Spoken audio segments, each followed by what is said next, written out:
Larry? Larry? Serge? Serge? Where are they? Hey everyone, welcome to our Google I/O recap. Couldn't be there, so coming to you from beyond the blue screen. Alright guys, so let's see what happened. This is a full recap on it, so these are all the highlights. First and foremost, let's just start with the basic tweaks, then move on to the more substantial, kudos to them, the device, and then the big announcement that was by far the best. So first, some little small tweaks. For one, Google Plus will now have a sign-in into apps. So that way, if you, right now we have a lot of apps that use Facebook to sign in. Google Plus will kind of be a built-in one for app developers, so it'll just be easier to do that, and they don't have to get like permission from Facebook and talk to Facebook and all that kind of stuff. And I trust Google with my privacy a lot more than Facebook, so yeah. So there, that's going to be one cool thing. Another one that I really personally liked was the notification cross devices.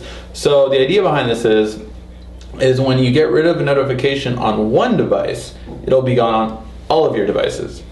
For me, this is really good. I have about 3-4 phones and 2 tablets, so I really hate just like every time like I have to go and swipe everything away and all that. It's really nice, even for the just normal person that has like a tablet and a phone. It's just really nice because then if you swipe it away on one, it's gone on the other. So it's just a really nice feature that I think it's a little tweak, but it really helps out a lot. In terms of one of the bigger ones that we kind of knew about already was Google Play Game Service. So Google Play Game Services have 2 main things that I think are the most important. And the first one is your games will automatically save now, not only on your old device to your new device, but it'll automatically sync up between devices. So the nice thing about say iOS's Game Center was, if you had an old iPhone, you got a new iPhone, your games like crossed over. However, this one also does one thing that's really nice as well, and that is if you're playing a game on your Android phone and you just beat level 1, you can then immediately start playing level 2 on your tablet. So that's a really cool thing that how they sync that way. I'm really excited for this. No exact ETA from what I remember hearing on there, so that's the big thing about all these kind of ones that we're trying to find out what the ETA is on a lot of these things. Also, multiplayer gaming. So games are basically just going to be, you're going to see more multiplayer games. So more games are going to be able to take advantage of multiplayer simply because you link up through Google Plus, so you can find people through there automatically. And you don't have to kind of like add them and all this kind of stuff and try to find out, oh, this is my username. Multiplayer is going to be done through Google Plus, so it's just a lot easier, especially since like everyone that has an Android phone should have a Google Plus just to back up your photos. You can use Dropbox as well, but I've had people lose their stuff on Dropbox, so why get a cloud storage that's going to lose your stuff? Just saying. And then we have some kudos to Google. Actually, one last tweak or redesign, which I think is really good. The Play Store. So the Play Store will now have a section that when you go to apps or games, you can actually hit the menu button at the top, and you can actually filter it for design for tablets. I think this is a really great feature. It's something that they kind of, did before, but in like these are the featured tablet apps right now. This is a lot better because that way you just see exactly what apps are made for tablets. So I like this a lot better, and I like it that way I can find out new tablet games and stuff like that to review for you guys. So I really like that feature. Alright, now the kudos to Google. 900 million Android devices activated. That is insane. That is almost 1/7 of the world population. That's pretty crazy. I mean, it's almost 1 billion, which they're easily going to pass in like probably 2 or 3 months. So that's it's pretty crazy that they've gotten that many people to use Android. I mean, considering how many people there are in the world and how many people really can't afford those kind of electronics. So it's pretty impressive. Also, they hit the 48 billion apps install mark, which is really cool. Funny enough, iOS came out with their 50 billion apps downloaded the day after to try to, like, you know, make it seem not as important. But here's the thing.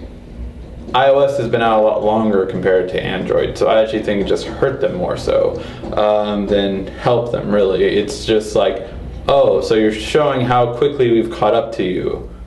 Good job, Apple. God, your PR sucks. So yeah, just one nice thing. And then the big device announcement. So, you know, everyone was speculating, will there be a Nexus 4 like LTE model or something around that kind of style? Will there be the Motorola X phone? There was nothing. Actually, what we got was a Samsung Galaxy S4 Google Edition. This is really smart for both parties, really. For Samsung, it's a really great step simply because of the fact that, you know, they cater towards now the purist, as you would in Android. So the ones that want stock Android, want unlocked bootloaders, want to do whatever they want to their phone, and now they have the hardware that Samsung provides, which is amazing hardware. Then you have the ability to, for Google, to get the top-selling Android phone out to be stock Android. I mean, it's a win-win situation. Now, the main thing is, of course, the price point. It is only available for AT&T and T-Mobile. It's a GSM phone, but it does work with LTE, so it's no HSPA Plus, looking at you, LG. And, you know, so you do have that ability right off the bat. It will come on June 26th, available directly through Google's Play Store. However, the main thing about it that we're kind of like concerned about is that you're basically paying for it at full price. There's no kind of discount or anything like that, so you're paying $649. Now, will it stay? Who knows? Or maybe Google's going to offer some kind of, you know, play card or a gift card with it. Because, I mean, if they give you like $50 towards app or $25 towards app, it may sound a little bit better. I would say 50 would be the one that I would recommend for Google to do, just because that really will incentivize people to get that more so. But yeah, I'm really curious to see how many people are actually would rather get the stock Android one versus the Samsung one. If you hate it or love TouchWiz, it has improved Android in certain things like toggles at the top and certain things. Now you can't get those kind of things obviously with rooting your device and all that, which an unlocked bootloader makes it easy, but just kind of curious to see what happens with that. And the big announcement, I would say, or the kind of takeaway from Google I/O that you guys can do right now immediately, and I'm going to have a couple of videos on this one, and that is Google Play Music All Access. Google Play Music All Access is a really, really cool thing that basically took the best of iTunes, the best of Pandora, the best of Spotify, and made it better.